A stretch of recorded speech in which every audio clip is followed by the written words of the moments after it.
Olá, pessoal, tudo bem com vocês? Esperamos em Deus que todos vocês estejam bem.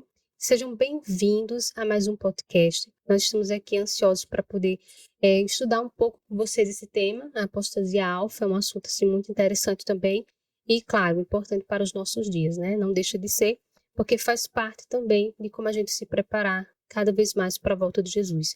São assuntos que abrem a nossa mente de como a gente não ser enganado, não ser pego de surpresa nesses últimos dias. Então a gente convida vocês para que vocês possam estar conosco até o final desse vídeo, tá bom? Vocês que ainda não se inscreveram no canal, se inscrevam, curtam, compartilhem, assim ative o sininho para que você possa ser notificado todas as vezes que tiver vídeo novo do canal Missionários, tá bom? E antes da gente iniciar, eu queria mostrar para vocês, né, o livro Cristo e o Anticristo. Ele já está pronto, tá bom? Todo revisado, capa, diagramação, tudo prontinho para vocês, tá?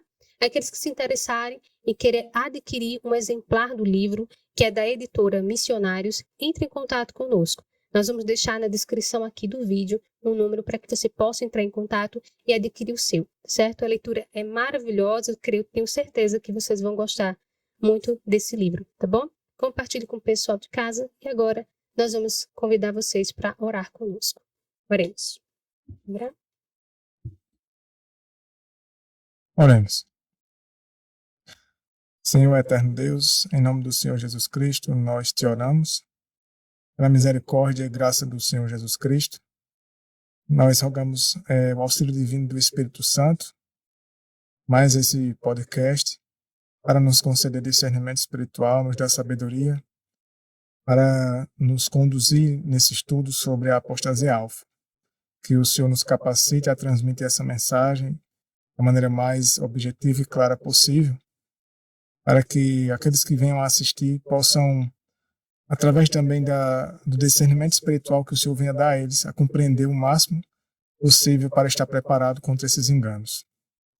Nos ajuda, Senhor eterno, a honrar teu nome e que essas verdades, meu Senhor eterno, possam alcançar o máximo de pessoas e teu Santo Espírito possa também estar expulsando para longe de nós aqui os demônios e que tudo isso se cumpra conforme a tua vontade.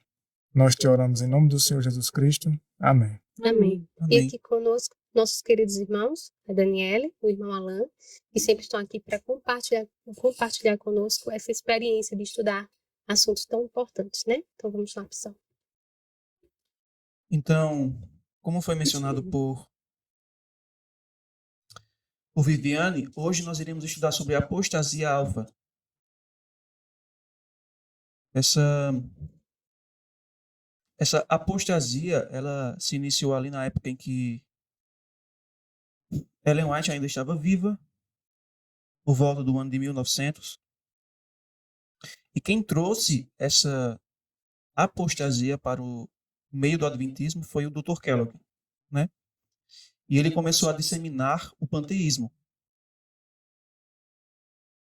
E o panteísmo, para quem não sabe, o panteísmo é a crença de que absolutamente tudo e todos compõem um Deus abrangente e imanente, ou que o universo ou a natureza e Deus são idênticos.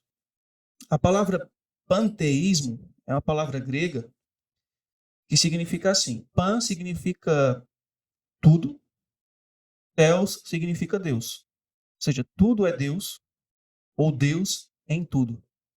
Então, o panteísmo, ele ensina que o universo e tudo aquilo que ele contém é Deus. Interessante, né? Não imaginava que o nome panteísmo tinha esse, né, significado. Muito interessante. Então, essa é a filosofia, a ideia por detrás da palavra panteísmo. Por exemplo, você vê a grama, então Deus está na grama. Em que sentido? A grama é Deus. A árvore é Deus. O animal é Deus. O ser humano é Deus. Então, isso é a filosofia do panteísmo. Ou seja, não é o que Deus esteja, né? É como se Deus fosse uma substância, né? É. Não é como, ou melhor, Eles não entendem Deus como uma pessoa, como um ser pessoal, mas Justamente, uma substância, não uma energia. No panteísmo, Deus não é um ser pessoal, mas é como se ele fosse uma substância Uma energia, né? ou uma força, uma energia que permeia a sua natureza. Então, todo o universo e tudo aquilo que contém é como se aquilo dali constituísse Deus. É, pode ser até ser um exemplo assim. Tem pessoas que dizem que você tem uma áurea. É mais ou menos isso? Seria isso, como se as pessoas São dissessem que você tem derivados, uma né? áurea. Uhum. Essas Porque tudo coisas bebe da fonte do da mesma espiritismo, né? fonte. É, Aí eles vão. Você tem essa uma luz, energia. uma coisa. Energia. Então, isso é panteísmo. É dizer que tudo é Deus, ou que Deus está em tudo. E a gente vai entender esse ponto sobre essa questão de Deus está na grama, Deus está na árvore, Deus está no animal, Deus está no céu, Deus está na lua, Deus está nas estrelas, Deus está no ser humano. Então, o panteísmo ensina isso. Então, se Deus está lá, então tudo aquilo é Deus. Isso não tem nada a ver com a onisciência, aliás, com a onipresença, né? Não tem nada a ver com Embora a ele onipresença. esteja, a presença dele esteja vendo tudo, né? Mas não tem nada a ver. A gente vai analisar que, de acordo com o panteísmo, Deus é um... Porque se você crê dessa forma como eles ensinam, então Deus não é um ser pessoal. É uma substância, como eu já mencionei, que permeia tudo aquilo que está no universo. Então Deus não é um ser pessoal. Então, Kellogg, ele seguiu essa filosofia humana, essa filosofia que nós sabemos que tem origem em Satanás, porque todo erro tem origem em Satanás. A Bíblia, ela não apoia o panteísmo, então é um erro satânico. Então Satanás estava trabalhando por intermédio de Kellogg. Daí ele criou esse livro, The Living Temple, escreveu, né? E publicou o livro The Living Temple. É isso aqui da imagem, né? Esse da imagem. E The Living Temple significa o templo vivo. E esse templo que ele se refere ao nosso corpo, né? E sobre essa questão que você falou, né? Quem criou e originou o panteísmo? Satanás, obviamente. E a gente vê Satanás pregando o evangelho dele, né? O panteísmo no Éden. Quando ele vai lá em Gênesis capítulo 3, verso 4, diz assim: a serpente disse à mulher: certamente não morrereis, porque Deus sabe que no dia em que dele comerdes, então vossos olhos serão abertos, e vós sereis como deuses, conhecendo o bem e o mal. Então, você ser como Deus, você ser Deus, que é isso que o panteísmo prega, é algo bem antigo, não é de hoje, que foi pregado no Éden para Adão e Eva, né? Exatamente. Então, Kellogg, ele começou a disseminar esse pensamento. Então, o que foi que ele fez? Ele começou a pegar porções das Escrituras e também até citações do Espírito de Profecia. Ele isolou do contexto e fez interpretações meramente humanas, que são diabólicas. Ele fez interpretações espiritualistas. Ele espiritualizou passagens das Escrituras e do Espírito de Profecia. Ou seja, fazia a Escritura dizer aquilo que ela não estava dizendo. Como, por exemplo, o título do livro significa o templo vivo, e esse templo é o nosso corpo. Ele se embasou em quê? Na Escritura, porque o apóstolo Paulo menciona que nosso corpo é templo do Espírito. Porém, o sentido que Kellogg utiliza é completamente diferente do que a Escritura menciona.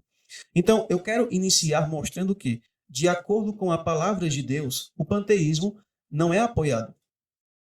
É um erro diabólico. E eu faço aqui uma exortação e um apelo para todos aqueles que nos acompanham nos podcasts, de que você faça da sua Bíblia, da palavra de Deus, a sua única salvaguarda. Existe um capítulo no livro Grande Conflito que se intitula assim: Nossa Única Salvaguarda. E está se referindo à palavra de Deus. É um capítulo dedicado à palavra de Deus. No livro Mensagens Escolhidas, volume 1, onde Ellen White ela fala sobre o panteísmo, ela menciona que Satanás ele criou uma multidão de erros. Não são 2 erros, 3, 4 falsas doutrinas, não. São uma multidão de erros. E essa E esses multidão, erros são erros sutis. isso. E essa multidão, a gente, desculpa ter te cortado, Henrique. A gente percebe que, por ser grande, ela engloba todo tipo de pessoa, todo tipo de crença, né? Todo Pra tipo de que- classe, Ela vai Isso. satisfazendo a muitas coisas Isso, para que diferentes. ninguém fique sem o engano. se eu não me Uhum. engano. Uhum. Então, para que nós possamos não ser enganados por esses erros satânicos, a nossa única salvaguarda é a palavra de Deus.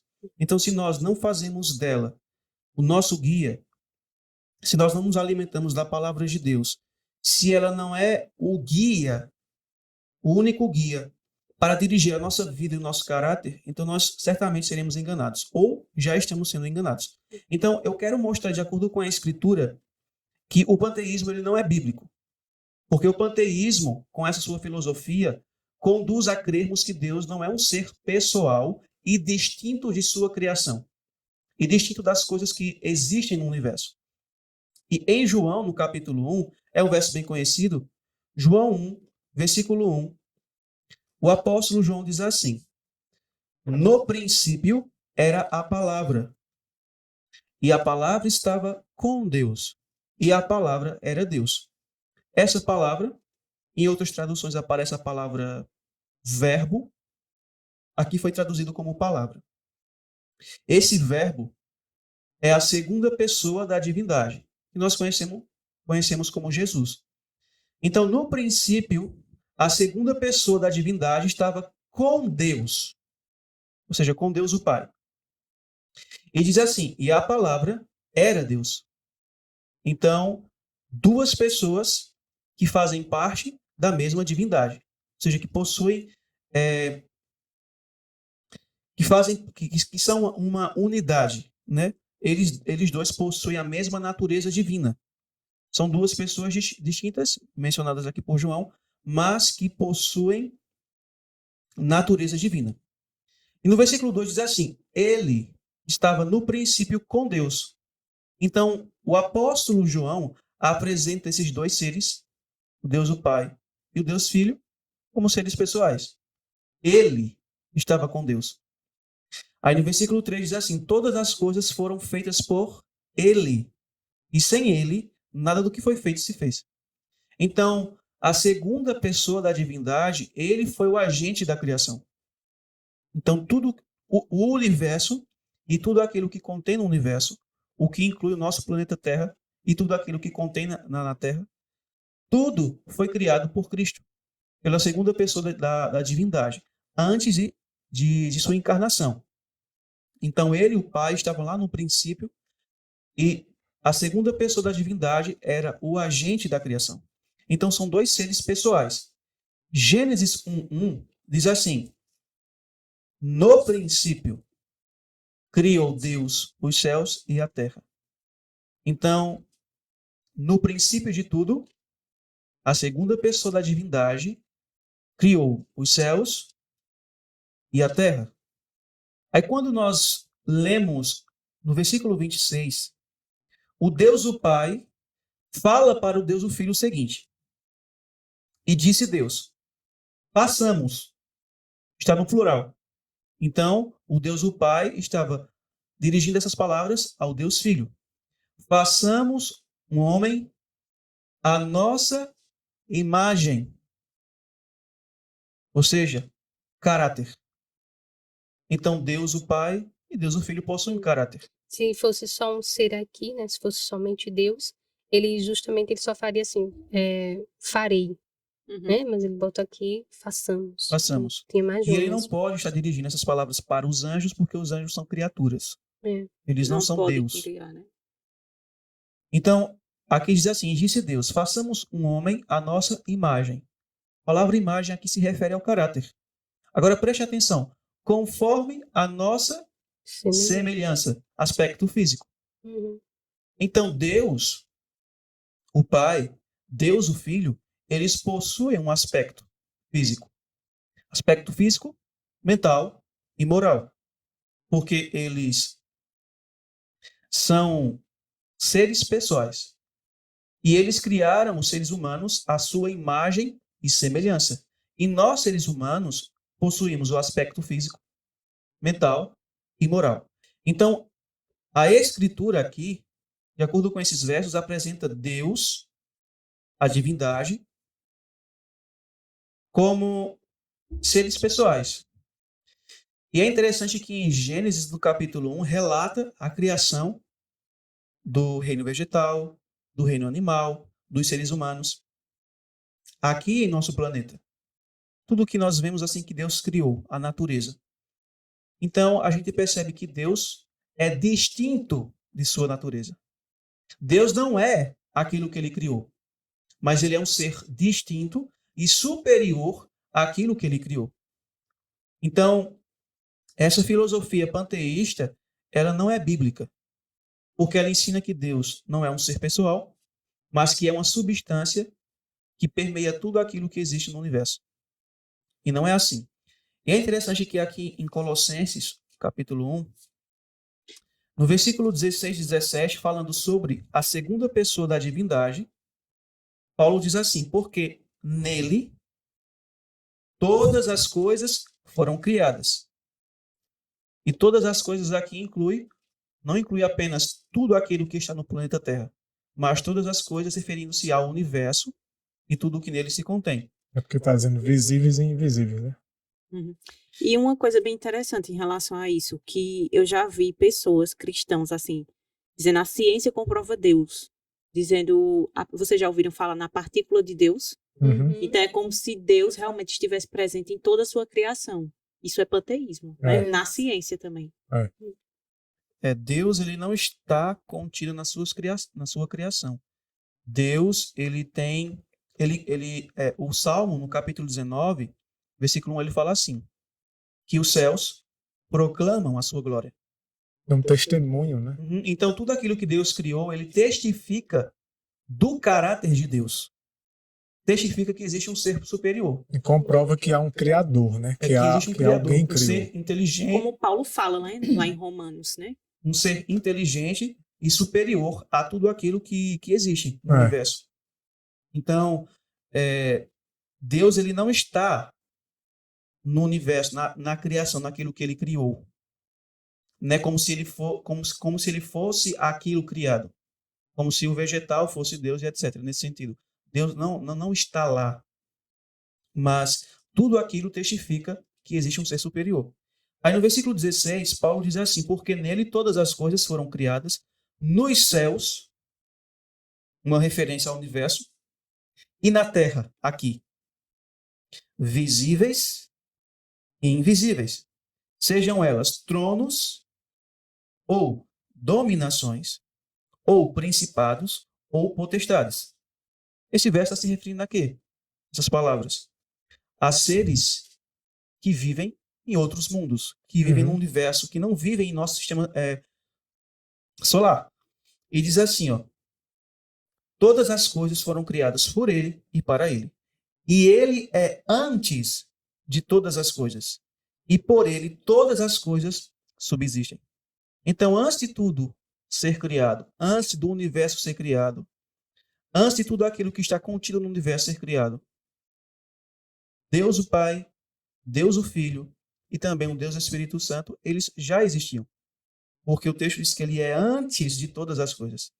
Então, Deus, a divindade, é distinta da sua criação, do universo. Então, além de ser um ser pessoal, ele é distinto de sua criação. Ele não é a própria criação. E um outro ponto é que o panteísmo, assim, outros pontos que o panteísmo vai conduzir, todo aquele que crê no panteísmo, ele vai ser conduzido a outros enganos. E nessa época aqui da apostasia alfa, Ellen White diz assim, que o panteísmo é o alfa das heresias.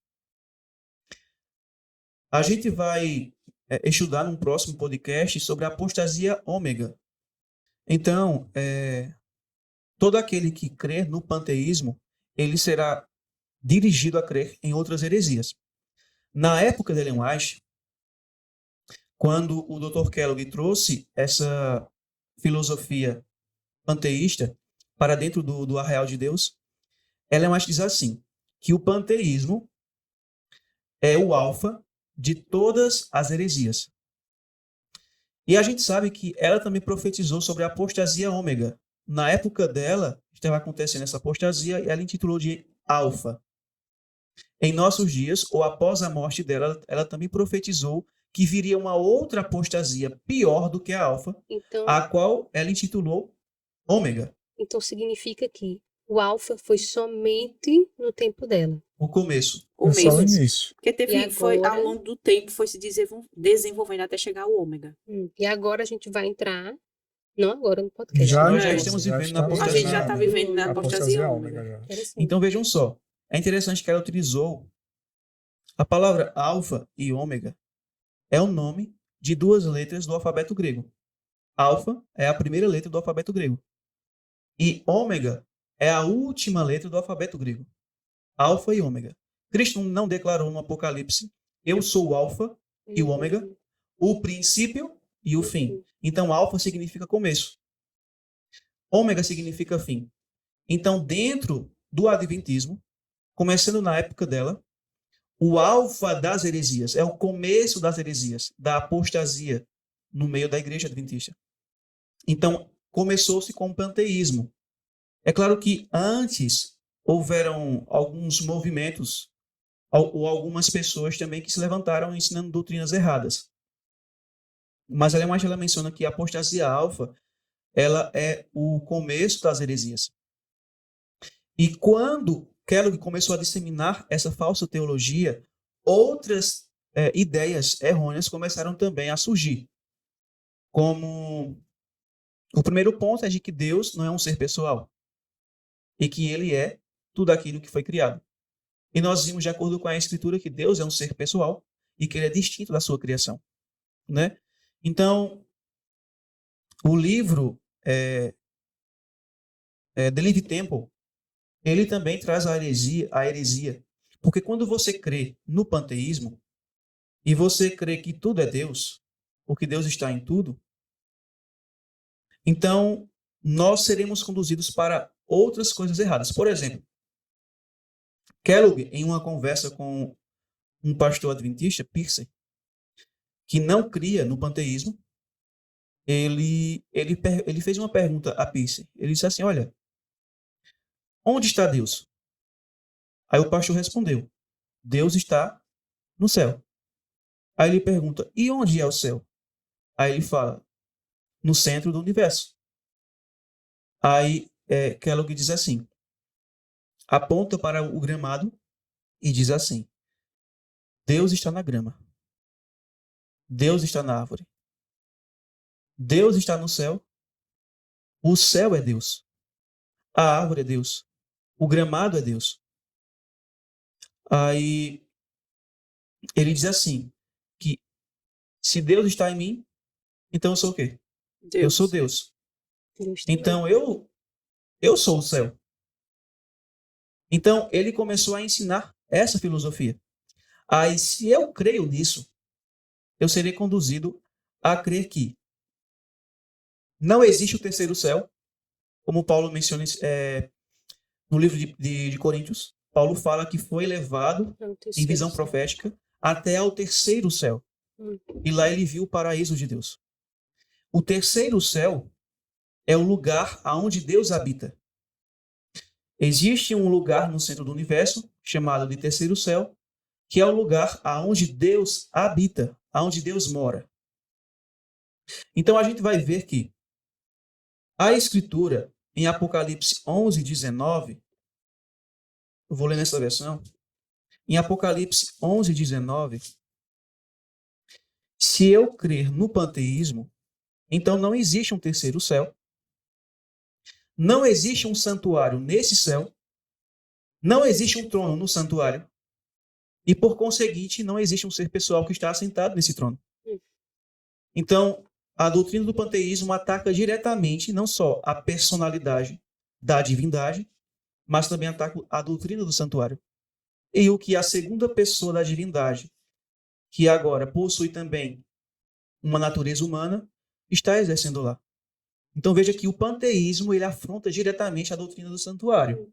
Faz com que as que é, pessoas excluam é a doutrina do E santuário. também a lei de Deus, né? É, Apocalipse, consequência, né? Anulou um, anulou o outro. Apocalipse 11:19 diz assim, ó: abriu-se então o santuário de Deus que se acha no céu. E aqui é o terceiro céu, o qual Paulo menciona. Então, o santuário não é o céu, como ensinam muitos evangélicos. Mas no céu existe um santuário. Porque aqui é mencionado que quando abriu-se então o santuário de Deus, que se acha no céu, então existe o terceiro céu. E no terceiro céu existe o santuário de Deus. É o santuário de Deus. E aqui em 1 Reis, no capítulo 22, o profeta Micaías, que era um profeta verdadeiro, ele teve uma visão. 1 Reis, 1 Reis, capítulo 22, no versículo 19, Micaías diz assim: e ele disse: ouve tu, portanto, a palavra do Senhor. Eu vi o Senhor assentado no seu trono, e todo o exército do céu de pé junto a ele, à sua direita e à sua esquerda. Esse exército são os anjos, os seres que Deus criou. São os anjos celestiais. E aqui é mencionado pelo profeta Micaías que quando ele viu o Senhor, ele o viu assentado no seu trono. E ao lado direito e ao lado esquerdo de Deus, ele viu o exército celestial, que é composto por anjos. Então o profeta Micaías, ele vê Deus assentado no seu trono. E, logicamente, nós iremos concluir que esse trono está no céu.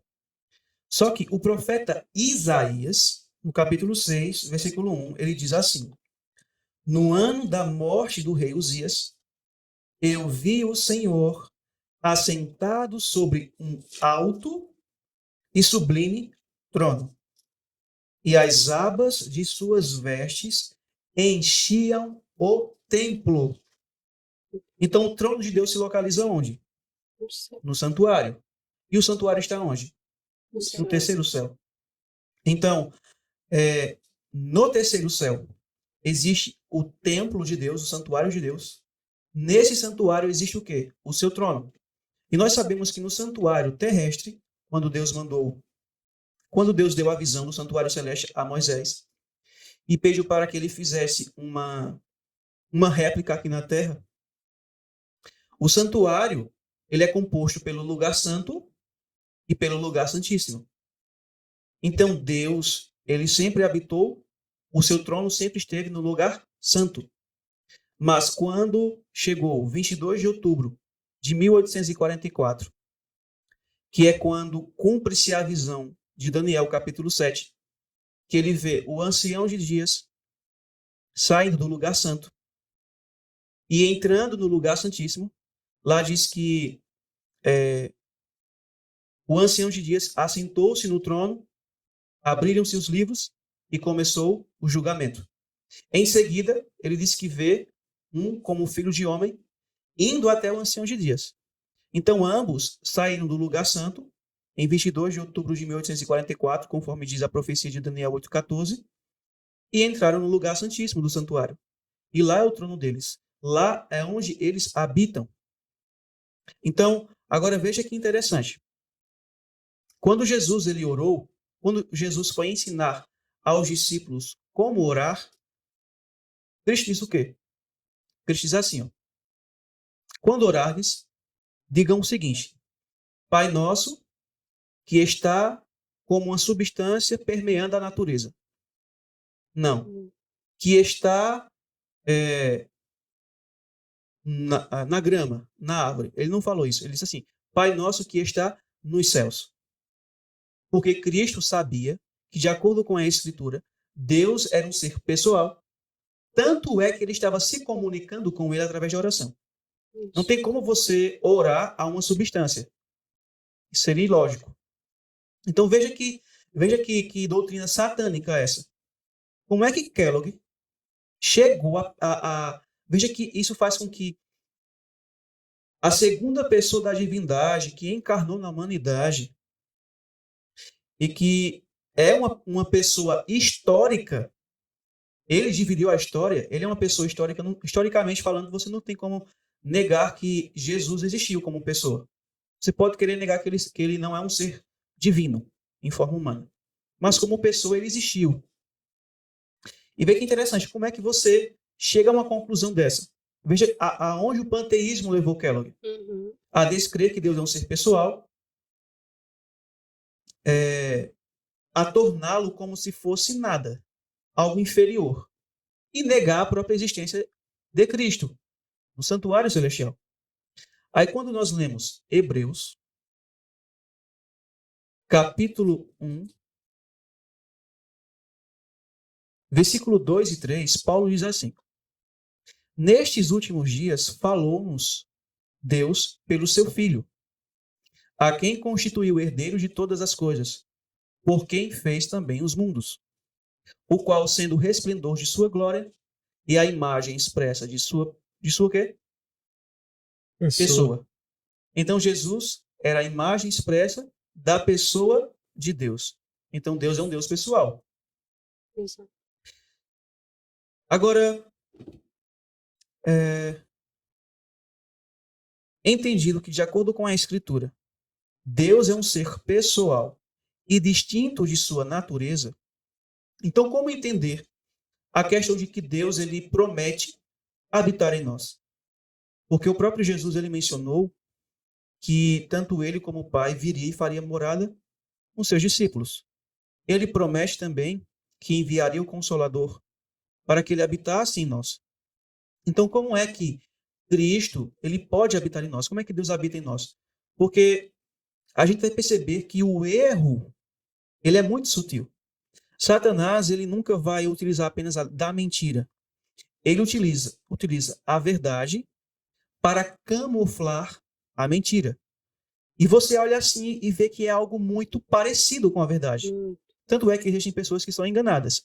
Então, os enganos de Satanás é algo muito, mas muito sutil. Por isso que nós devemos nos apegar unicamente a um claro assim, diz o Senhor. Se a palavra de Deus não for o nosso guia, a gente vai ser enganado. Então, como é que a gente pode entender quando Cristo declara assim em João 14, É o Evangelho, né? verso 23. João 14, 23. Jesus diz assim: Jesus respondeu e disse-lhe: se alguém me ama, ele guardará as minhas palavras, e meu Pai o amará. E iremos a ele e faremos nossa morada nele. Então percebe que Cristo prometeu que ele e o Pai faria morada em nós. Ele fala em João 15, verso 5, assim: eu sou a videira, vós sois os ramos. Quem permanece em mim, ou quem habita em mim, e eu nele, e eu habito nele, esse dá muito fruto. Então, como entender essas expressões? Porque Kellogg, ele se utilizou do panteísmo e ele pegava textos e isolava do seu contexto para espiritualizar o texto e fazer com que a Bíblia ensinasse falasse aquilo que ele queria que ela dissesse, o que Deus não estava dizendo. No caso, ele Porque queria usar... Desculpa, irmão. Posso continuar? Vai. Ele queria usar a Bíblia para embasar no que ele estava crendo e falando e querendo ensinar os outros. Uhum. Olha só, né? Porque, a contrafação, usar a própria Bíblia para contrafação. As expressões utilizadas na Escritura. Cristo em vós. Não é semelhante ao que o panteísmo ensina? De que Deus está em tudo? Então, como entender a diferença? Porque o panteísmo, quando o panteísmo diz assim, Deus está em mim, Deus está no reino vegetal, Deus está no reino animal. O que é que ele está querendo dizer? É no sentido de que aquilo é Deus. É como se Deus fosse uma substância que permeia a sua criação. Tudo aquilo que existe no universo, tudo aquilo que foi criado, é uma parte de Deus. É nesse sentido o significado de estar em mim. Por isso que panteísmo significa tudo é Deus, ou Deus em tudo. Agora, qual é o sentido bíblico? E aqui em João capítulo 15, ele vai ser utilizado em uma ilustração para que as pessoas possam entender, né? Quando ele diz assim, eu sou a videira e vós sois os ramos, Ele não está dizendo que que ele é é literal, né? literal, né? Que, Que eu, ele é a né? Que é videira. literal. Agora, tem um detalhe que a Bíblia nos ensina. Acho que Keller achou que era literal. É. Ele e tantos outros que creem na filosofia dele, né? Tem um detalhe que a gente precisa se atentar, que é isso que vai nos ajudar a entender o que significa Deus habitar em mim. Cristo em vós, a esperança da glória. Colossenses 1:27. Como é que Deus habita em nós? Em João 14:23, Jesus diz assim: Jesus respondeu e disse-lhe: se alguém me ama, ele guardará o quê? As minhas palavras. As minhas palavras. E ele diz assim: e meu Pai o amará, e iremos a ele e faremos nossa morada nele. Então, como é que Deus, o Deus o Pai, o Deus Filho e o Deus Espírito Santo habitam em nós? Fazem morada em nós. Como é que isso acontece? Por intermédio da palavra. Quando nós escolhemos submeter nossa vontade a um claro assim, diz o Senhor, é assim que eles fazem morada em nós. Porque a palavra de Deus, ela possui poder criativo e poder transformador, poder mantenedor. Então, quando nós decidimos submeter nossa vontade à palavra de Deus, ela vai operar em nós aquilo que ela diz. É dessa forma que Deus habita em nós, por intermédio da sua palavra. Aqui em Efésios, no capítulo 3, verso... Então, quando Paulo diz assim que já não sou eu quem vivo, mas Cristo vive em mim, ali ele estava dizendo assim que era o caráter de Cristo que estava sendo reproduzido nele, por meio do poder da palavra. Porque Paulo estava submetido ao poder da palavra de Deus. Então, era assim que Cristo habitava nele. Então, Efésios, no capítulo 3, versículo 17, Paulo diz assim: para que Cristo habite no vosso coração pelo quê? Pela fé. Pela fé.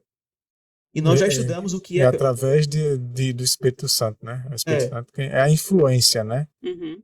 É a influência dele, através do poder dele. Ele influencia a palavra, ele lança a semente da palavra no coração da pessoa, e essa influência ele vai tentar, né, de acordo com a aceitação e consentimento da pessoa, fazer com que aquela semente se desenvolva, né? Uhum. Que vai desenvolver o caráter. Né? E o Espírito Santo, a que mentalidade. também é Deus, é uma pessoa, é um ser pessoal, também não é uma energia, É. né? Como também um panteísmo, um outro viés do panteísmo, que agora não ataca mais o Deus o Pai, mas ataca o Deus Espírito Santo, dizendo que é uma energia, que é uma força ativa. Ainda continua, né? Continua. Então, aqui, para finalizar a minha parte, então, é nesse sentido. O termo é Cristo em vós, Deus habitar em mim, pela fé. É nesse sentido. Não é que Deus, literalmente, ele vai e entra dentro de nós. Isso aí seria uma espécie de espiritismo. Porque é isso o que Satanás faz. Quando ele toma posse de um ser humano, quando ele utiliza um ser humano como médium, ali os demônios estão entrando na pessoa, na mente da pessoa. É dessa maneira. Deus não habita assim. Deus habita em nós com o nosso consentimento por intermédio da sua palavra. E somente quando nós nos submetemos ao poder dessa palavra, pela fé. E nós já estudamos em podcasts passados o que significa pela fé, o que significa o termo, o que é que significa viver pela fé. Isso. E a gente sabe que viver pela fé é quando nós decidimos depender somente do poder da palavra de Deus. Isso só é possível quando nós decidimos nos submeter a ela. Então, ter a mente de Cristo, como a gente estudou em 2 podcasts retrasados, né? É o equivalente a ter a mentalidade, a maneira de pensar, os mesmos tipos de pensamentos, os mesmos tipos de sentimentos. Não é ter Cristo, o cérebro dele, a mente dele literal. são os mesmos pensamentos, ou seja, é uma harmonia, né, de pensamentos, né, E devido à esses influência pensamentos estão harmonizados com o quê? Com a Com a palavra. com a palavra. palavra Porque dele. Paulo nos diz assim, né? Finalmente, irmãos, tudo que é puro, tudo que é respeitável, tudo que é verdadeiro, tudo que é amável, tudo que for de boa fama, se algum louvor há, se alguma virtude existir, que seja isso que ocupe o vosso pensamento. Ele E se refere a tudo que está na está palavra. na palavra e que é apoiado pela palavra, né? Justamente, que é Porque apoiado pela senão palavra. esse tudo aí vai longe. Então, esse é o sentido de Deus habitar em nós. Não é como os demônios fazem ao se apossar das pessoas, e não é como o panteísmo ensina, dizendo que Deus está nele, mas no sentido de aquilo ser uma parte de Deus, ser o próprio Deus. Não é assim. Deus habita em nós quando nós decidimos, vou repetir aqui, quando nós decidimos submeter nossa vontade a claro, assim diz o Senhor, a permitir com que a palavra de Deus opere em nós o querer dela. Então isso é receber Cristo pela fé, receber o Pai pela fé, o Espírito Santo habitar em nós pela fé. É dessa forma. Você mencionou que esses enganos eles são muito sutis e que eles se utilizam da verdade para encobrir esses enganos. Então, assim, como é que a gente pode identificar que isso é um engano? Primeiramente, pela palavra de Deus e o fruto que aquilo vai produzir. Exato. Então, quais foram os frutos que foram produzidos pelo panteísmo? Porque, assim, quando Cristo está habitando em alguém pela fé, ele vai produzir os mesmos frutos que Jesus produziu. Isso. Mas como é que a gente viu na história os frutos que o panteísmo trouxe? O que é que o panteísmo produziu no caráter dessas pessoas? Então aí vai ficar fácil a gente identificar. Degradou o caráter. Degradou. A Uma libertinagem, degradação, né? uma libertinagem. Porque Colossenses 1, 27 diz assim, isto é, Cristo em vós, e qual o resultado? A esperança da glória. Glória é o quê? O caráter. Então, quando Cristo, de fato, habita pela fé em suas criaturas, isso será evidenciado, manifestado por um caráter transformado à semelhança dele. A pessoa viverá a vida que Cristo viveu. Não é sentimentos que levam a pessoa a ficar chorando, emocionado, a pessoa querer sentir um êxtase. Uhum. Isso aí é resquício do panteísmo, né? Isso. Essas ideias bom, que foi infelizmente tem no mundo evangélico. O ponto que vocês citaram agora, porque fica bem claro para que as pessoas possam identificar, né? O que é o panteísmo e o que de fato é Cristo habitar em nós pela fé. Muito importante mesmo. O panteísmo ele vai conduzir a várias falsas doutrinas. Na época dela, eles começaram a disseminar o amor livre, o qual Deus denominou amor espiritual não santificado, que era o sexo livre. O panteísmo conduziu para isso. O panteísmo também conduziu, de acordo com o Espírito de Profecia, a satisfazer o coração natural, né? Seguir as inclinações da carne. Um dos erros também foi a sensualidade também. Conduzir as pessoas à sensualidade. E isso, Ademais, fala que isso arruinou e arruína o caráter da pessoa. Agora, por que essas coisas aconteceram?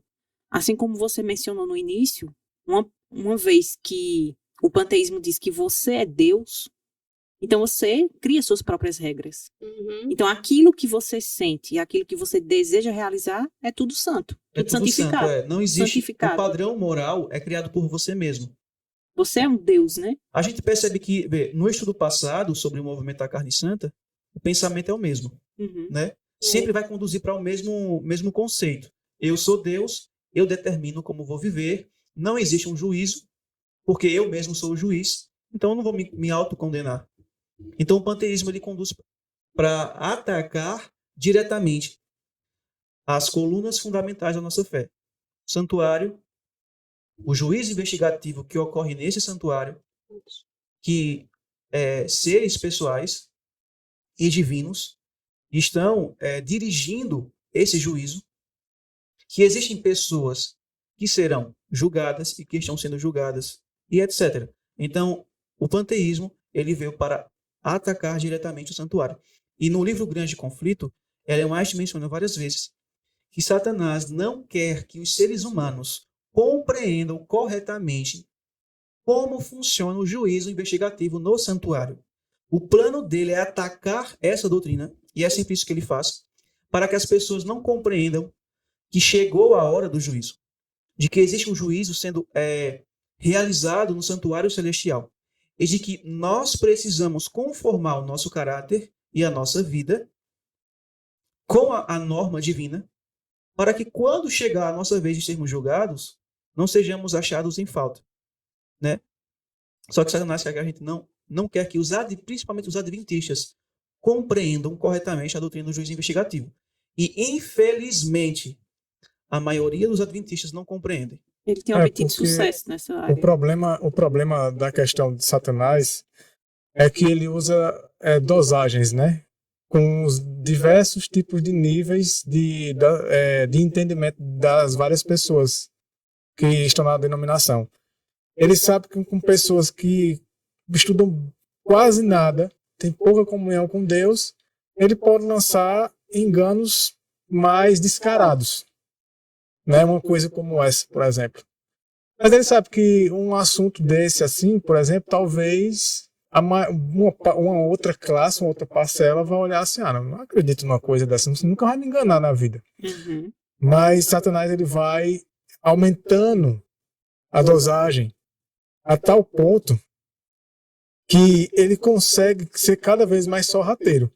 Porque, por exemplo, como ela fala, né, solapar, ou seja, degradar, né, danificar, distorcer a doutrina do santuário e do juízo investigativo, não é necessariamente dizer que isso não existe, que nem Desmond Force fez. Isso é um erro já mais descarado. Mas só o fato de você pregar a doutrina do juízo investigativo da maneira errada, que leva as pessoas a entender que Cristo está lá somente como advogado e só lhe defendendo e só lhe beneficiando e encobrindo os seus escondendo você, né? Enquanto que você pode permanecer com a sua vida, portanto que você aceita que ele faça isso por você, como se Cristo, como a gente já estudou já nos primeiros podcasts, fosse um cúmplice dos seus pecados. Então essa impressão de que Cristo ele não é um justo juiz, um justo advogado, porque é injusto se na ficha, vamos colocar assim, né, no registro do indivíduo, baseado nos livros lá, é injusto que o indivíduo está traindo a esposa. Aí Cristo julga baseado em quê? A Bíblia. Uhum. A norma é a lei, a Bíblia, né? A norma do Aqui está julgamento, dizendo, né? que aquele que adultera é pecado, Está sob condenação. e pecado vai levar à morte, que é o salário. Então, se ele vê lá que o indivíduo ainda está em pecado, De forma voluntária. esse é um pecado que ele confessou, mas ele ainda continua. Ele confessa, mas continua. Então, é justo que nesse julgamento ele absolva ele dizendo não, inocentado, justificado, né? Só porque ele disse perdoado. A ideia que se tem assim Ele me aceitou, né? Essa ideia do advogado humano. Porque assim, o que é que o advogado humano faz? Chega para um advogado, você comete um crime, olha, de fato eu cometi.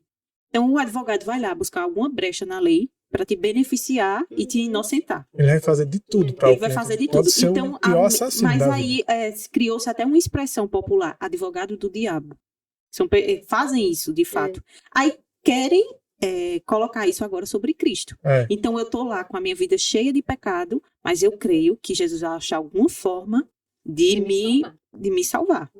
Aí colocam-se assim de forma até romântica, né? Não, mas aí quando você pega ele, comparece para pai, olha as marcas, né?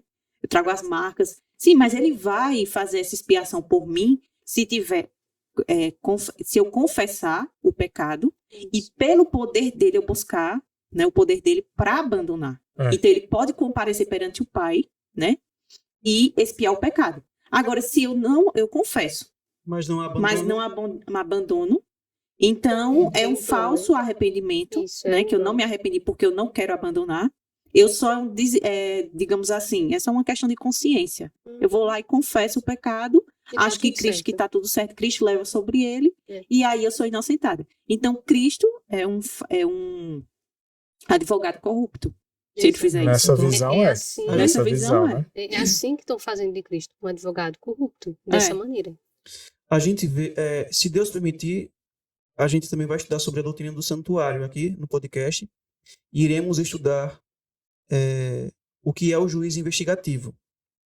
E quando nós estudarmos, aqueles irmãos e amigos que nos acompanham, eles vão discernir que aquilo que está sendo ensinado hoje sobre o juiz investigativo é completamente errado. Não está de acordo com a Bíblia e nem está de acordo com o Espírito de Profecia. Agora veja que interessante, falando sobre o panteísmo, Testemunhos para a Igreja, volume 8, página 291, terceiro parágrafo, Ellen White diz assim: se Deus é uma essência que penetra toda a natureza, ele então habita em todos os homens. E para alcançar a santidade, basta ao homem desenvolver a capacidade que tem em si mesmo. Então veja ao que o panteísmo conduz. Ora, vamos supor que de fato o panteísmo esteja correto. Então Deus não é um ser pessoal, mas é uma essência que penetra a natureza. Então, eu sou Deus. Se eu sou Deus, então, para eu alcançar a santidade, então só basta eu desenvolver a capacidade que há em mim. É como faz o Espiritismo. Isso soa parecido com algo que a gente tem escutado. Veja como chegou perto. Se o panteísmo leva a isso, ou seja, basta a pessoa descobrir o potencial dela. A partir do momento que ela descobre o potencial dela e ela passa a confiar nela mesma, então ela pode fazer aquilo que ela acha que ela pode e ela mesma vai criar o padrão dela. Uhum. E ela vai dizer, isso quem ensina muito isso é os coachings, esse pessoal de alta ajuda, palestras motivacionais. Desperte o gigante que há dentro de você. Que há em você. O eu da pessoa. Você pode, você consegue. Mas aquilo que você havia comentado, né? Satanás, ele, cada vez que a pessoa... Ele não vai chegar... Para as pessoas, ele tem uns enganos para cada classe, né? Como você disse. Então, como é que pode ser para pessoas assim que são conservadores, estão ali na igreja realmente, que buscam a Deus? Ele não vai chegar com esses enganos, como você mencionou. Mas ele vai chegar através do que você faz, das suas obras. Então, isso me recomenda a Deus, porque aquilo que a gente já vem falando, né, ao longo dos podcasts. Vai fazer você olhar para si mesmo. Para si mesmo. Eu que consegui fazer essas coisas. E aquilo que a gente mencionou até no podcast, acho que no passado ou retrasado, que aquelas pessoas que comparecem perante Cristo, mas eu dei estudos bíblicos, eu fiz isso, eu fiz aquilo. É uma justificação e uma santificação mediante a capacidade humana. Capacidade humana. Então, é que nem eu mencionei no início. Ellen White menciona nesse livro aqui, a gente já escolhe o volume 1, que Satanás ele criou uma multidão de erros. Então, veja, o panteísmo conduz a isso. O espiritismo conduz a isso. Aqueles que buscam a santificação pela sua própria força conduzem ao mesmo... Veja, são filosofias diferentes, mas conduzem para o mesmo caminho. Está afunilando todo mundo para o mesmo caminho. Ele é como se ele tivesse a imagem assim de uma sala gigante com várias portas. Aí uma porta panteísmo, espiritualismo, a outra porta nova era, essas coisas motivacionais. Cada um escolhe o que achar mais interessante. O que agradar, né? Mas o caminho o caminho da Bíblia é um só, mas o caminho para o erro são vários, né? Uhum. E eles vão... É uma porta que dá no mesmo local, só que são várias. E aí cada um... Porque o que vai chamar a atenção para a pessoa é o início da informação, né? Como ela vem até você. Agora, no que vai dar, as pessoas nunca se atentam, né? Aonde vai chegar. Veja, essa outra citação, como é perigosa. Testemunhos para a Igreja, volume 8, página 291, quarto parágrafo. Ela diz assim: estas teorias, seguidas até a sua conclusão lógica, derribam toda a organização cristã. removem a necessidade da expiação e fazem do homem o seu próprio Salvador. Então a gente percebe que isso também é isso também está dentro do Espiritismo. Porque o Espiritismo diz assim, que você vai evoluir, espiritualmente falando, através das reencarnações. E fazendo boas obras, algo do tipo. Ou seja, exclui o trabalho expiatório de Cristo no santuário. E nós nos tornamos o nosso próprio Salvador. E eu acho que é bem interessante falar sobre isso, porque assim como a gente mencionou no podcast passado, né, no movimento da Carne Santa, que há essa inversão. Então, isso é o que o movimento está dizendo, né? Essa apostasia. Que o panteísmo, ele fala sobre essas coisas. Porém, eles querem dizer que é quem? Aqueles que creem que Cristo pode habitar neles pela fé. Então, eles estão dizendo que ele não precisa, está dizendo que não precisa de um Salvador, quando na verdade é o inverso. Então, diante de tudo isso, quando aconteceu essa apostasia, né, lá nos tempos dos pioneiros e com Ellen White, ela começou a advertir o povo. Por exemplo, aqui em Mensagens Escolhidas, volume 1, a gente vai ver como que foi orientado por Deus, como o povo deveria, né, o povo de Deus deveria reagir, né, como deveriam se conduzir, como deveriam se portar diante dessa situação, né, as atitudes que deveriam tomar. Aí, por exemplo, como esse homem, né, o Kellogg, ele era um médico, esse que trouxe essas teorias aí. Então, os mais afetados a princípio, né, foram quem? Os médicos. Os médicos. Os médicos missionários e o pessoal que trabalhava nos sanatórios. Porque ele era um ilustre médico na igreja. E era o diretor do sanatório, né? Era. E ele não pensou essas coisas durante todo o período, né? Isso foi depois de um tempo que ele começou a ter essas teorias. Então, houve um tempo que ele ainda foi uma pessoa, inclusive, usada por Deus. Mas bem no começo. Só que ela diz aqui, ó, em Mensagens Escolhidas, volume 1, página 196, a ela alertando os médicos. Por anos, nossos médicos têm sido educados a pensar que não devem exprimir sentimentos em divergências dos seus chefes. Olha o perigo. Ela aqui faz referência que ele era uma autoridade entre os médicos, por ser o chefe naquela ocasião, e ele conduzia as coisas de tal maneira a lançar opressão na consciência dos outros médicos, fazendo com que eles sentissem medo de dizer qualquer coisa que ele fizesse de errado. Esse é um ponto, né? A gente já estudou a teoria dele. Agora a gente vai estudar o que ela ensina e que são princípios que podem e devem ser usados para todos os outros erros. Ela está dizendo, cuidado. O Dr. Kellogg, ele era uma pessoa de grande influência e que tinha um grande poder de persuadir as pessoas. Era.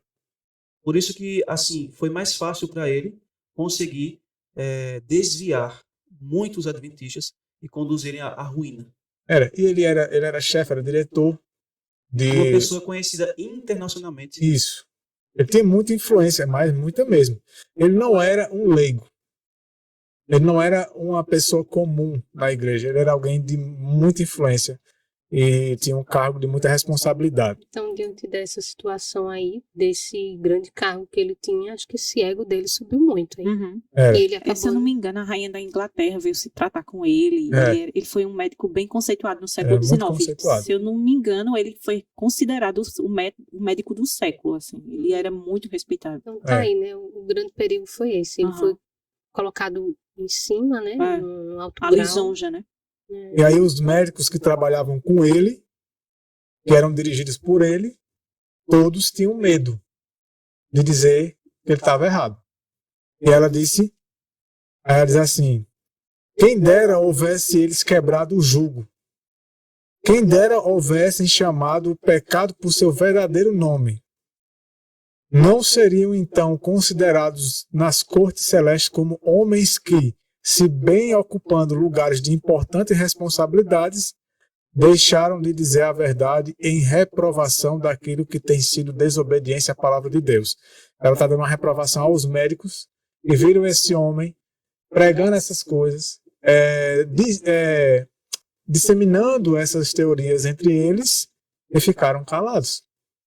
E ela está dizendo que o céu queria que eles tivessem se posicionado, mas eles não se posicionaram. E isso é um grande perigo.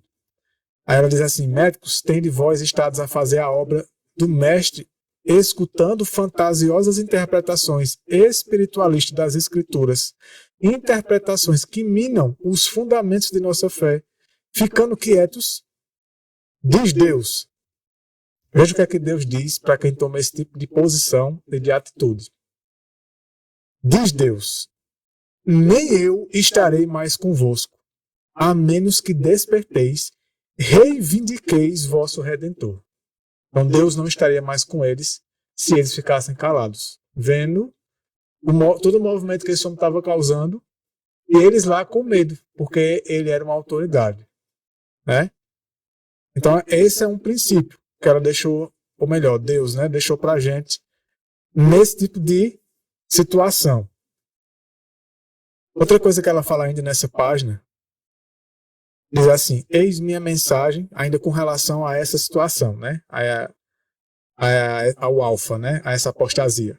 Eis minha mensagem para vós: não mais consintais em escutar, sem protesto, a perversão da verdade. Então eles consentiam, eles ouviam, podiam até não aceitar, mas ficavam na deles. E continuava como se nada tivesse acontecendo. Aí ela diz: desmascarai os pretensiosos sofismas que, uma vez recebidos, levarão ministros e médicos e obreiros missionários médicos a passar por alto a verdade.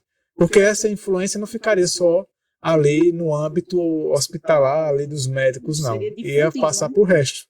Porque como é uma instituição, né, ia se espalhar dentro de toda a instituição, em todas as áreas, né?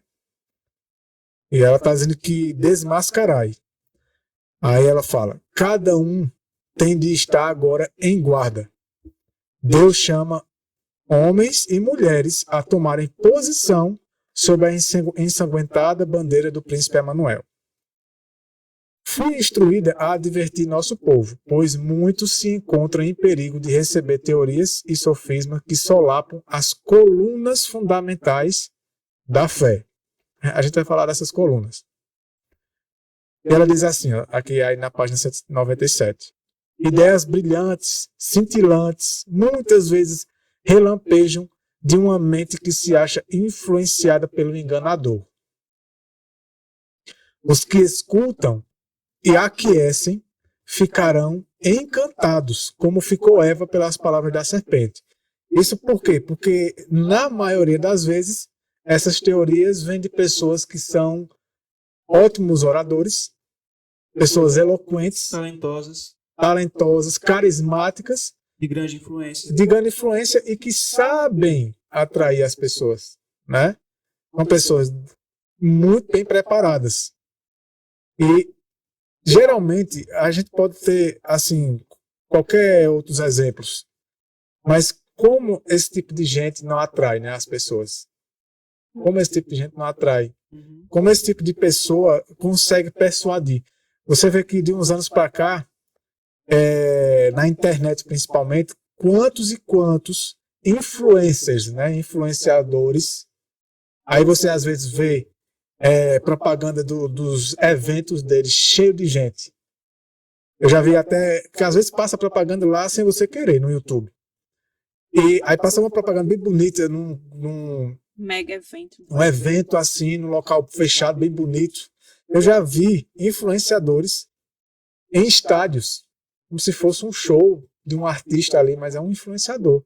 E ele está só transmitindo ideias e filosofias, né? E aí tem as pessoas lá se emocionando. E isso não só na religião. Oi, Manuel, antes de tu continuar, Ellen White, ela utiliza a palavra sofismas, né? E eu gostaria só de ler o significado da palavra sofisma para que a gente possa ter um entendimento do quão sutil é o engano de Satanás. De acordo com o dicionário, sofisma significa o seguinte: argumento ou raciocínio concebido com o objetivo de produzir a ilusão da verdade, que, embora simule um acordo com as regras da lógica, apresenta na realidade uma estrutura interna, inconsistente, incorreta e deliberadamente enganosa. Eu falei de forma resumida aqui, que Satanás ele pega a verdade e camufla a mentira. Ou seja, no interior da verdade existe a mentira. Isso é um sofisma. É algo, assim, apresentar lógica, é algo faz lógico. Sentido isso, né? Faz sentido, é admirável.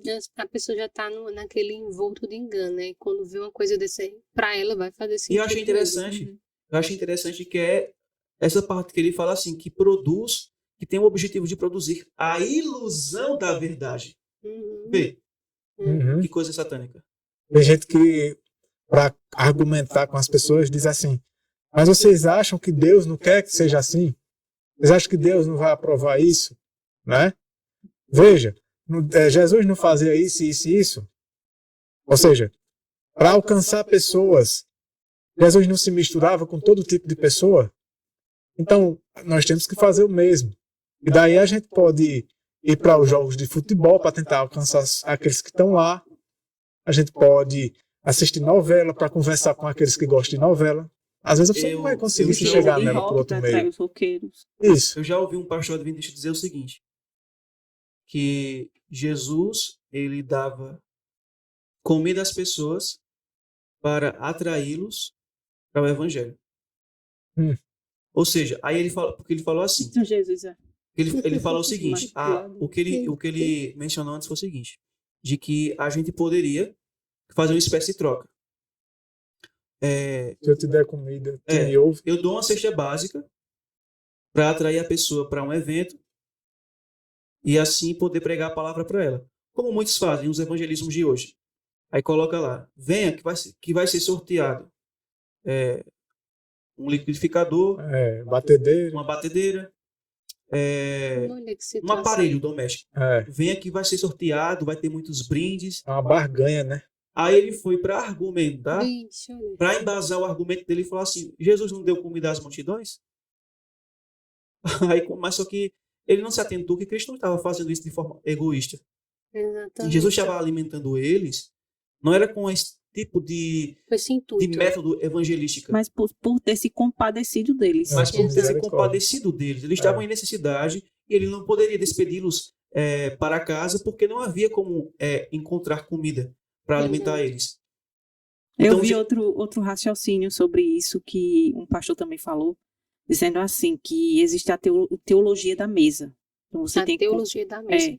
Que você tem que convidar as pessoas para se confraternizar. Porque ele disse assim, onde tem comida tem salvação. Porque aqui naquele momento a pessoa, assim, é um momento mais descontraído que você pode comunicar isso para as pessoas. E se todo mundo se estivesse empanturrando de tudo que é comida, já está com o lobo frontal dependendo até, botado, né? Aí eu achei bem interessante que ele disse assim, veja, quando o Cristo tem um encontro com Zaqueu, aí disse, o que é que acontece? Que Zaqueu desce, né, tem um encontro ali com Cristo, e Cristo disse que vai fazer o quê?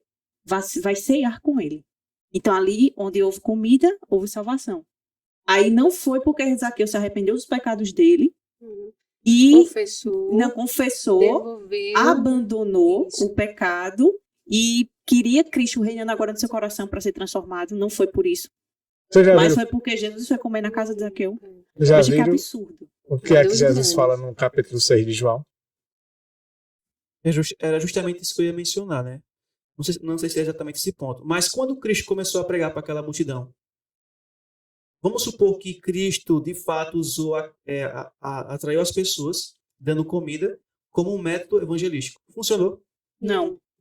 E o que é que ele fala para eles? E hoje vai funcionar. Vocês me seguem por causa da comida.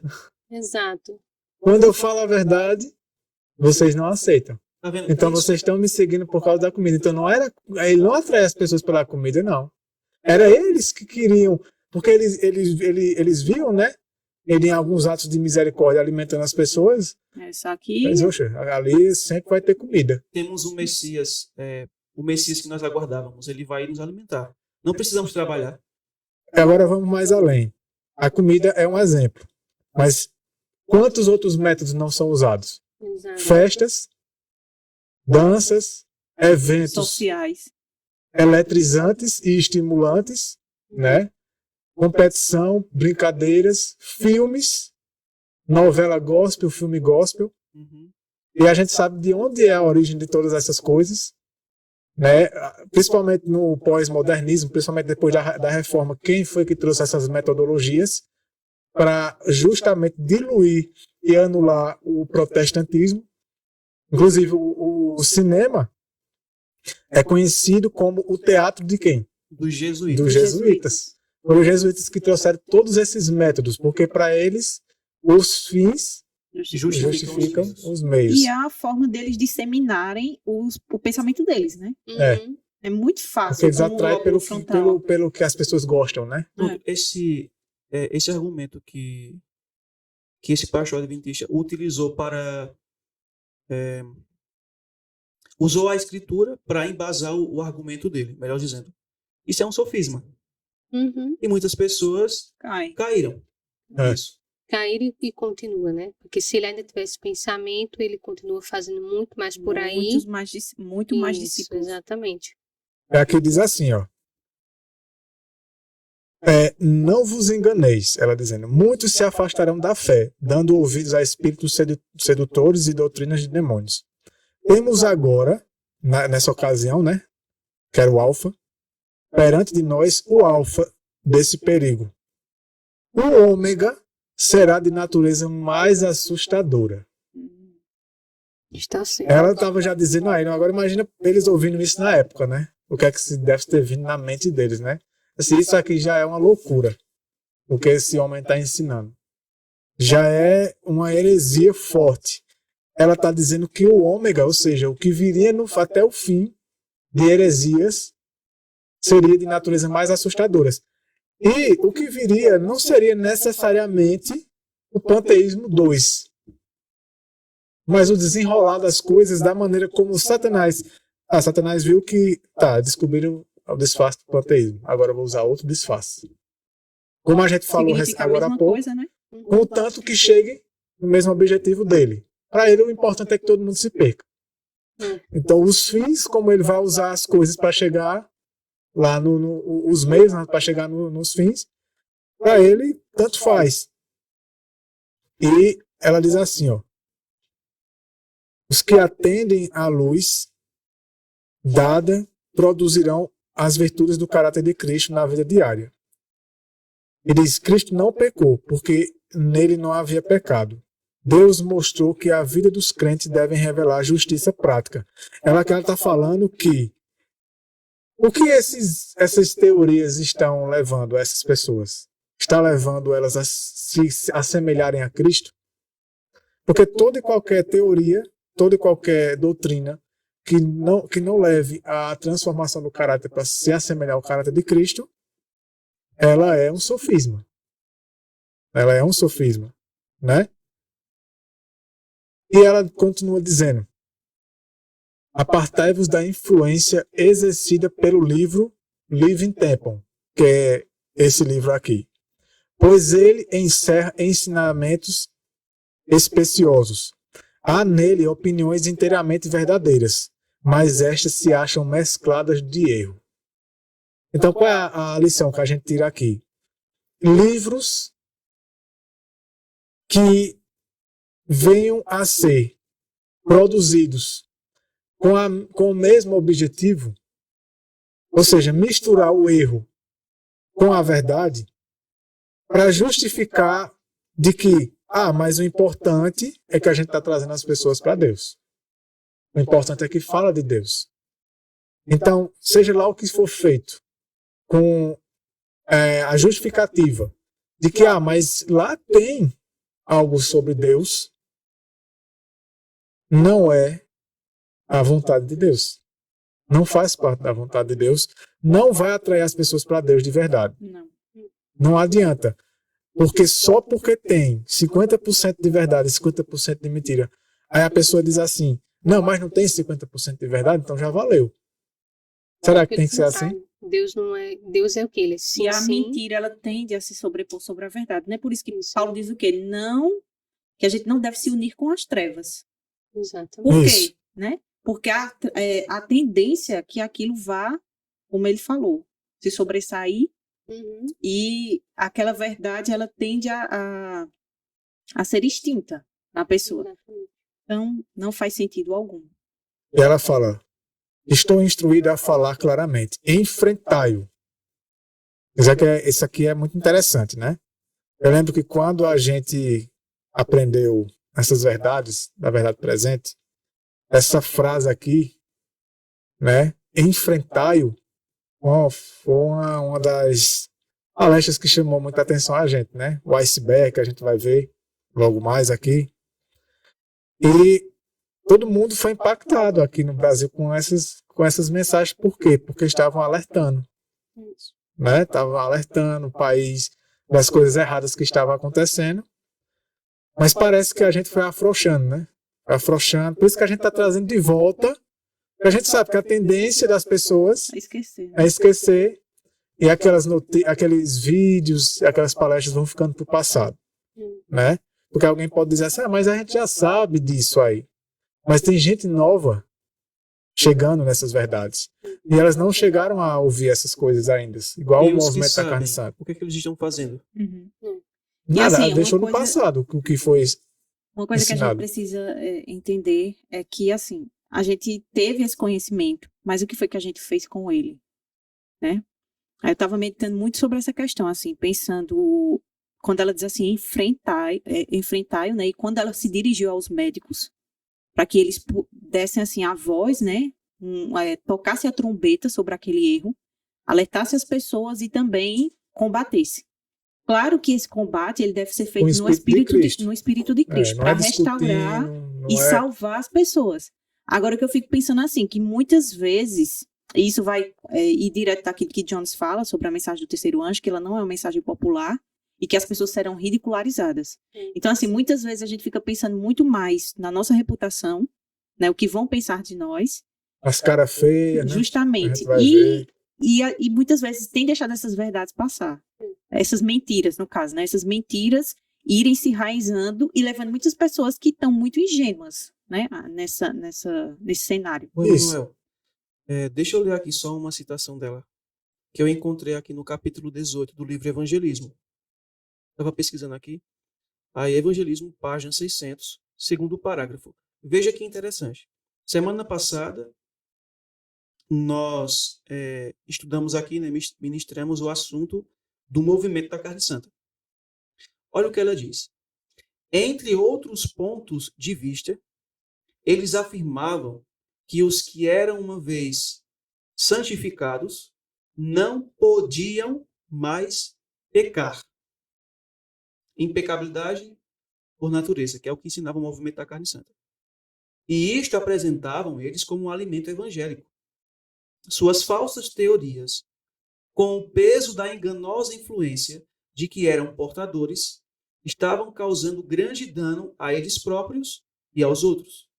Estavam exercendo um domínio espiritualista sobre os que não eram capazes de ver o mal dessas teorias belamente revestidas. Grandes males já haviam sobrevindo. A doutrina de que todos eram santos levara à crença de que as afeições dos santificados não corriam nunca o risco de se extraviar.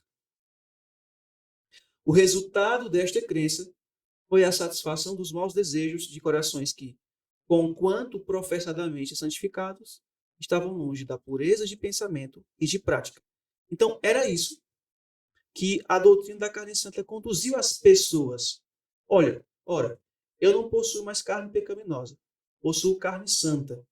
Então, posso seguir as minhas afeições, posso seguir os meus pensamentos, os meus sentimentos, porque tudo que provém de mim agora é tudo santo.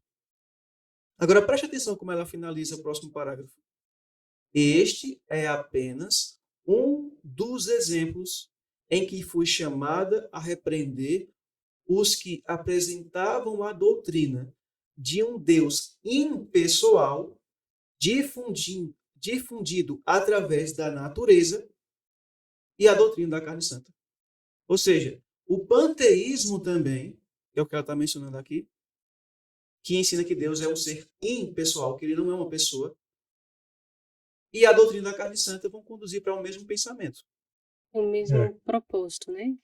Porque, vê, o movimento da carne santa ensinava que, através do êxtase pentecostal, você recebia carne santa, não tinha mais inclinações para o mal. E tudo aquilo que você fizesse não era errado. Você poderia seguir as suas inclinações, poderia seguir as suas afeições. E mesmo que fosse algo pecado mesmo, mas para eles não era mais pecado. Porque eles eram deuses. Porque eles eram uma espécie de semideuses. Agora veja a questão do panteísmo. Vai conduzir para o mesmo. Porque se Deus é um ser impessoal, mas é uma substância que permeia toda a criação, então eu sou Deus. Então tudo que eu fizer não é errado mais. Agora vê. Hoje, será que não há um pensamento que vai levar para o mesmo caminho? Por exemplo, os enganos da nova teologia. Os enganos da nova teologia levam ao quê? Em poucas palavras, né? Resumido mesmo. Bom, você é filho de Deus, Jesus te ama, você não vai se perder. Basta você aceitar a Cristo e frequentar a igreja. Devolver seus dízimos, fazer boas obras, ser batizado, e isso por si só te garanta a salvação. E não importa se o não importa o que você faça. Não importa o que você faça. Não é pecado, mas não se perde. O da carne santa dizer assim, não é pecado. Né? Tá tudo bem. Mas do que adianta você dizer não é pecado, não pode fazer. Mas não se preocupe, você não vai se perder. Não se preocupe. Faça de tudo para pecar menos. Mas não importa se você continuar pecando, desde que você peque menos, se esforce, continue crendo em Jesus. Isso é importante. Agora, meu filho, não deixe de devolver dízimo e oferta. Porque... E assim, não cometa pecados assim, né? Assombrosos aí para a sociedade, né? A gente sabe que... Não adultere, não, só no pensamento você não vai conseguir vencer, mas assim, o exterior, pelo menos isso você não faça. Mantenha as aparências, né? E assim, eles sabem que uma hora os esforços vão se vencer, né? Vencer no sentido de igual um produto que se estraga, né? O produto está vencido ali, não serve mais para nada. Mas não se preocupa. Continua. E assim, quando a gente vai estudar mais profundamente no próximo podcast sobre isso, quando a gente for estudar o ômega, mas quando a gente vai falar sobre a questão do espiritismo, e Ellen White, ela dedica alguns capítulos do Grande Conflito sobre o espiritismo, né? Essa doutrina. E a gente vê assim, que as pessoas tendem a achar que o espiritismo é algo só de manifestações, né? Como a gente já falou aqui, espiritualistas, assim, sobrenaturais. Aparições. Mas só que eles não atentam para a raiz do espiritismo, né? A doutrina espírita. A filosofia. Né? A filosofia. Então, quando a gente fala sobre a nova teologia, e no livro de Cole Standish ele vai falar sobre isso, ele diz assim, o que Satanás hoje está pregando através da nova teologia, ele pregou para Eva. Porque, assim, não é só uma questão de imortalidade da alma, quando ele diz assim, é certo que não morrereis. Cristo diz que se ela comesse do fruto, né? Se ela comesse do fruto, ela morreria. Porque o pecado é a transgressão da lei. E o salário do pecado é a morte eterna. Ela estaria sob condenação. Sob condenação. Só que ele diz assim, é certo que não morrereis. Você não vai ser condenado. Você não vai. Então, assim, não é só a questão da imortalidade da alma, mas é também a questão de que você pode pecar, que você não vai morrer. É aquela questão, ela desobedece, mas mesmo assim. Você vai desobedecer, mas você não vai morrer eternamente. Então, é isso que a nova teologia prega hoje. Você vai chegar um momento que você vai ser glorificado, você peca, mas você não vai morrer. É espiritismo. De outra, como a gente falou, né? Outra roupagem, mas é espiritismo. Bem moderno. Então, veja, a gente vai encerrando aqui sobre o alfa, e a gente tem essa advertência dada por Deus, né? Como eu tinha falado, que Ellen White fala, estou instruída a falar claramente, enfrentai-o, é a palavra que me é dirigida, enfrentai-o firmemente, sem tardança, mas não deve ser enfrentado retirando nossas forças operantes do campo a fim de investigar doutrinas e pontos de divergência. Não temos tal investigação a fazer. No livro Living Temple, acha-se apresentado o alfa de heresias letais. Seguir-se-á o ômega, e será recebido por aqueles que não estiverem dispostos a atender à advertência dada por Deus. Então, se o alfa é esse livro aqui, que são heresias letais, ela diz que o ômega vai ser de natureza pior, ela diz que será recebido por aqueles que não estiverem dispostos a atender a advertência por Deus, será recebidos o ômega. Na realidade, a gente já tem visto, né?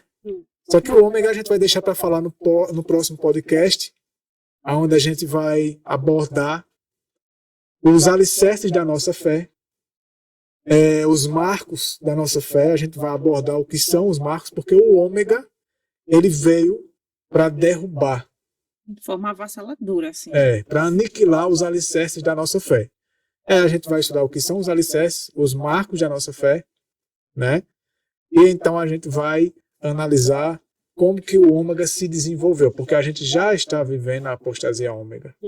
Ela já está há um bom tempo, né? Ela só está se Ela só intensificando. está se intensificando, assim como a sacudidura, né? Isso, e ela deixou a informação, enfrentai-o.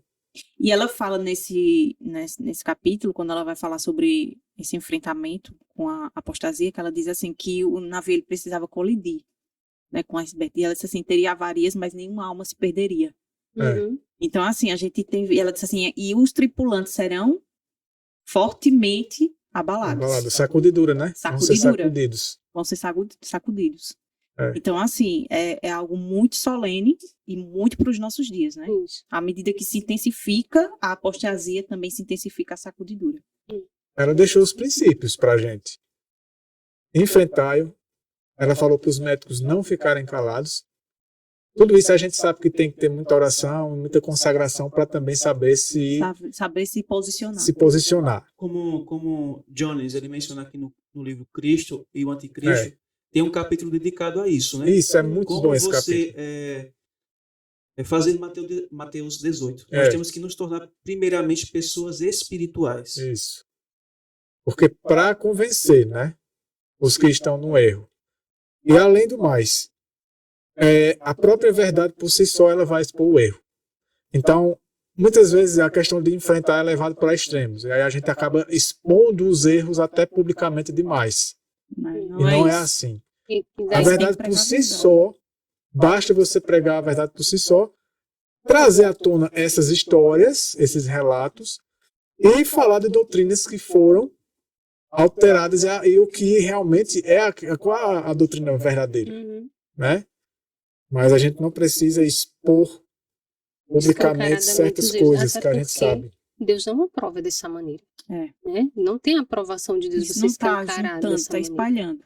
Isso, É. exatamente. Aqui diz que eu estava vendo o livro A Mensageira do Senhor, fala sobre o panteísmo, e diz que houve uma divisão aqui. 2 partidos foram definidos. Ou seja, tiveram os que se posicionaram a favor da heresia e tiveram os que se posicionaram contra. Então sempre vai ser assim. A gente vai ver que na apostasia ômega, infelizmente, Da mesma forma. 2 partidos se desenvolveram. A gente vai ver o racha que aconteceu com dessa apostasia que se infiltrou em nossa igreja. Então a gente vai encerrando Encerrou mais um podcast. nisso, vai encerrando.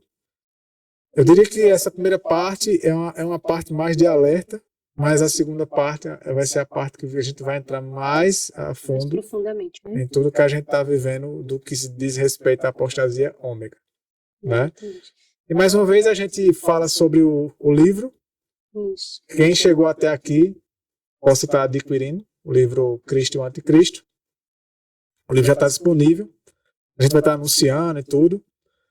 Compartilhem, curtam também o vídeo. E fiquem no aguardo, esperem o próximo vídeo, porque a apostasia ômega, como ela falou, é pior. Exatamente. Ela A disse, eu gente, temi pelo nosso povo. Ela temeu. a É gente já pior. deixa aqui uma deixa para o pessoal de casa já ficar atento, né? Por isso que a gente sempre, vou até aqui ressaltar de novo. Você que não é inscrito, se inscreva em nosso canal, ative o sininho. Porque cada vez que você ativa o sininho, você já deixa lá, as notificações chegam e você não perde nenhum podcast, você não perde nenhum assunto e você ainda fica por dentro de todos esses detalhes que a gente traz para vocês. Assuntos que no passado foram esquecidos e que agora a gente vem trazendo à tona, né? A gente não pode deixar de falar desses assuntos. É importante.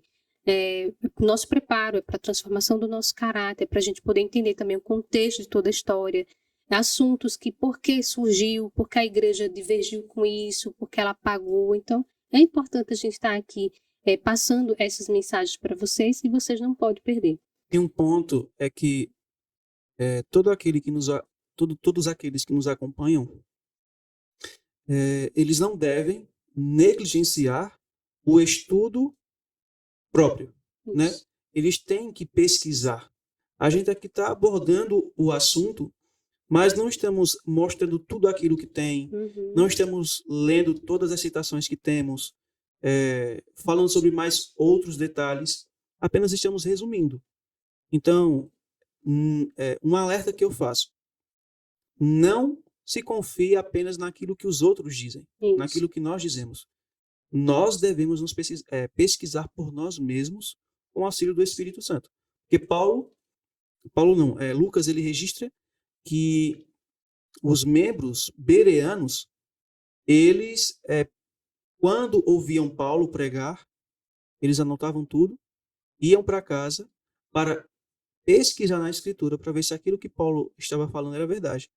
Então a pessoa tem que tem que buscar por si só. Não tem que estar dependendo dos outros, porque senão pode ser enganado. Exatamente. E tem gente que vai fazer, muitas vezes, uma coisa errada, né? Quando segue esse conselho, vai fazer o quê? Ao invés de fazer como os bereanos, ir até as escrituras, vai até os judeus, os mestres da lei. Judeus que eu falo do modo simbólico de falar, vai até os mestres, né? Até os líderes, ou aqueles que eles confiam, que eles exaltam, para dizer, assista esse vídeo aí e me diz se está certo. Aí o indivíduo que é contra aquilo ali vai dizer, não, tudo aqui é heresia. Então, como que você vai saber se você não vai para a mesma fonte que a gente está usando? Porque as fontes que a gente está usando, Bíblia, Espírito e Profecia, um livro histórico aqui da nossa igreja. Então, tudo isso tem que ser avaliado de maneira muito sábia. Não adianta você seguir esse conselho e pensar assim, tá certo, então eu vou pegar esse vídeo e vou mandar para um líder para ele assistir e me dizer se está certo. Esse não foi bereano. Essa própria história já nos dá esse alerta, né? Porque muitos confiaram em Kellogg por causa da sua reputação. Exato. Da sabedoria. E seguiram e deu no que deu. Né? O Então a resultado gente tem foi que confiar extremamente, na palavra de Deus. Exatamente. A gente encerra aqui mais um podcast. Obrigada por vocês que ficaram até o final.